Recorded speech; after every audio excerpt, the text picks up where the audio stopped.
table today, Bambi Miraz. Thank you so much for joining us. Director of Education for the Connecticut Women's Hall of Fame. That's a big title. It is. What brought you to the hall? So I actually am not from Connecticut. I'm originally from the Midwest. Thank you. Well, you and I have Indiana in common. We do. Yes. You're from Goshen, I'm from South Bend. Yes, so right next door. Exactly. Which is great. So I've actually been in Connecticut about 13 years, but I've been at the hall since 2011. I had left graduate school. I kind of wanted to do something a little different, and this job, a job at the Hall of Fame came up, and so the rest, I guess, is history. The Connecticut Women's Hall of Fame, you were just telling me, has inducted 109 amazing women. Yes. There are inductee ceremonies every year bringing in just amazing people. And if you go online, and it's cwhf.org, you see an interactive history channel of all kinds of things going on this site. You're Director of Education. What is it that you're trying to do, trying to pull out in the hall? So all of our educational programs really focus on bringing the stories of those 109 women out to the public. So one of our major things right now is getting those stories into the hands of teachers and educators so that they can expose young people to the lessons contained in these stories. But all of our programs are really founded on the stories of our 109 inductees and the wonderful lessons in leadership, in courage, in tenacity, the inspiration we can draw from the stories of these women who've really, as you said, done remarkable things.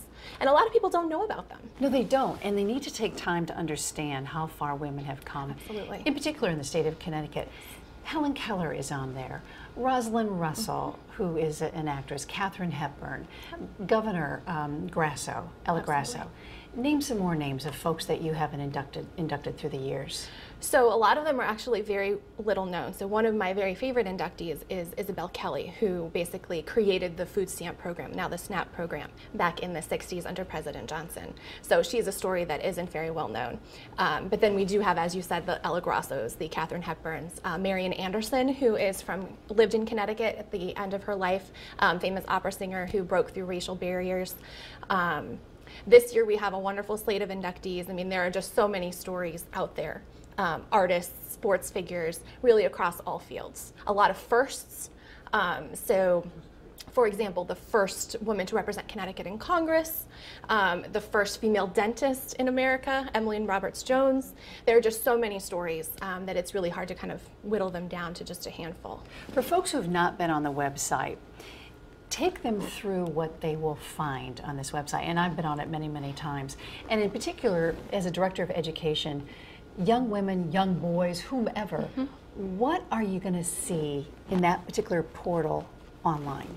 So it's a virtual hall website where I always tell people that they're welcome to visit our office, but it's not really that exciting. We are not a physical museum space.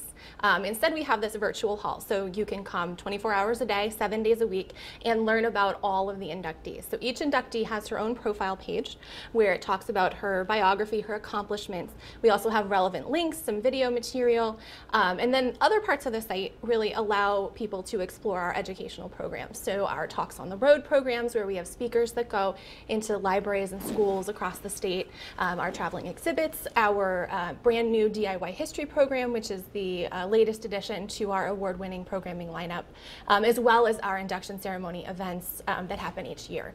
So all of that is contained on the website, and you can explore all these different stories.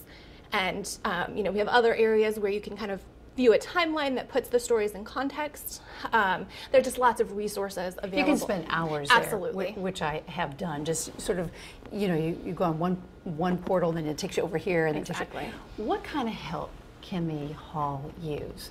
You know, if you had a wish list, what do you need as the Director of Education for the Connecticut Women's Hall? I think the very biggest thing that we need is to raise awareness that we exist. We've been around for 22 years, but a lot of people don't know that we're here. And if they do know about us, they know about us for the annual event, not for our year-round educational programs. So raising that awareness will help, in terms of, from my perspective, will help teachers and community educators know about the resources that we have available free of charge for them to download and use, you know, throughout the year. And let's talk about the inductee ceremony this year. It's in November, and who are you bringing in this year, in this year's class? So it's November 12th at the Connecticut Convention Center in Hartford, and our theme this year is Connecticut Women Global Impact. So we have 3 new inductees. Carolyn Miles, who is president and CEO of Save the Children, and known for her advocacy work worldwide, helping to improve the lives of children.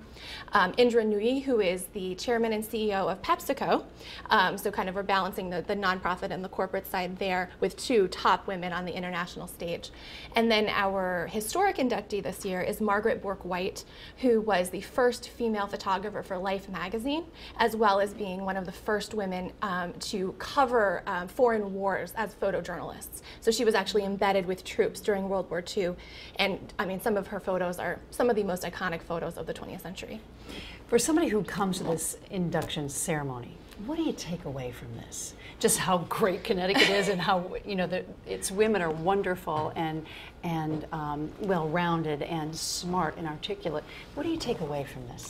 So the evening is incredibly inspiring. It typically draws 800 to 1,000 people. So just to see that many people, mostly women, there are men as well, but a lot of them are women, in one place to celebrate the collective accomplishments of women from Connecticut is, even for us as the staff who work on this event all year long, once we're there, it's incredibly inspiring to hear the stories of struggle, to see the achievements, to be able to say, you know, I could see myself doing that, or I want my daughter or my niece, my granddaughter to know about these women so that she can go forward in her life. That's really the big thing that comes away from this induction ceremony. Well, Bambi Miraz, what a wonderful spokesperson you are for the Connecticut Hall, and a transplant from Indiana. Yeah. Just one more thing before we end this conversation.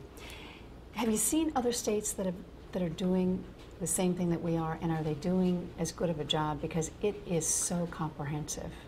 So there are, I don't have the exact number off the top of my head, but I believe there are somewhere around a dozen other states with Women's Halls of Fame. There's also too few. Too few, exactly. There's also a National Women's Hall of Fame. But none of the other state halls of fame are year-round organizations that do educational programming, 365 days a year, and also do inductions on a regular basis. And we are also, I think, one of the only ones that are independently funded.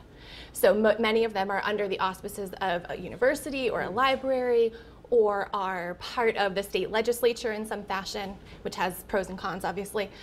So we're kind of a unique entity, and Connecticut, is a treasure trove of these stories. It sure is. Bambi Miraz, thank you so much for being on and representing the hall so well. You're welcome. Thank you for having me. You're welcome.